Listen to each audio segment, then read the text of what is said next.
দক্ষিণ জেলার বিলোনিয়া মহকুমার অন্তর্গত গাঁজা বিরোধী অভিযানে নেমে বিলোনিয়া থানা পুলিশের বড় সাফল্য। ঘটনা বিলোনিয়া মহকুমার পূর্ব কলাবাড়িয়া পঞ্চায়েতের উত্তর কলাবাড়িয়া মগপাড়া এলাকায়। গোপন সূত্রের ভিত্তিতে আজ শুক্রবার সন্ধ্যা রাতে মহকুমা পুলিশ আধিকারিক সৌম্য দেববর্মা বিশাল পুলিশ বাহিনী নিয়ে ঘটনাস্থলে অভিযান চালিয়ে আনুমানিক 20 কিলোগ্রাম গাঁজা উদ্ধার করে রতন পাল নামে এক ব্যক্তির বাড়ি থেকে। ঘটনায় জানা যায়, এলাকার রতন পাল নামে এক ব্যক্তির বাড়ির গোয়াল ঘরের মাটি খুঁড়ে এবং রান্নাঘরের মাটি খুঁড়ে দুটো গাঁজার ড্রাম উদ্ধার করে এবং উদ্ধারকৃত এই বিশাল পরিমাণ গাঁজা নিয়ে আসা হয় বিলোনিয়া থানায়। সূত্রের খবর, পশ্চিম পাহাড় থেকে গাঁজা এনে নিজ বাড়িতে মজুত করে গাঁজার ব্যবসা শুরু করে রতন পাল নামে এই ব্যক্তি।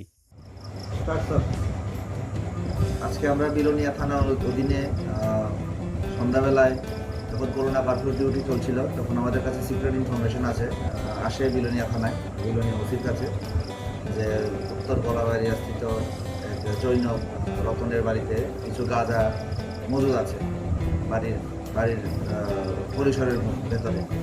তো সুতরাং সেই সূত্রে আমরা তৎক্ষণাৎ ফর্মালিটিস মেনটেন করে ওসি এবং থানার অফিসারকে আমি অথেন্টিকেশন করে এখানে দেখতে বললাম, ভেরিফাই করতে বললাম। তখন ওইখানে গিয়ে সার্চ খোঁজাখুঁজির পর সব ফর্মালিটি মেনটেন করার পর এখানে বাড়ির গোশালায় গোয়ালঘর যেটা আছে ওইখানের গোয়ালঘরের নিচে, মাটির নিচে এক ড্রাম রিকভার হয়েছে।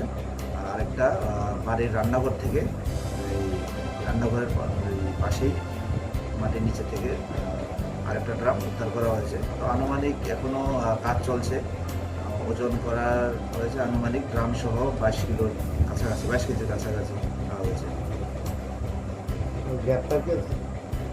না, বাড়ির মালিককে এখনো পাওয়া যায়নি, এখানে বাড়ি খালি পাওয়া গেছে।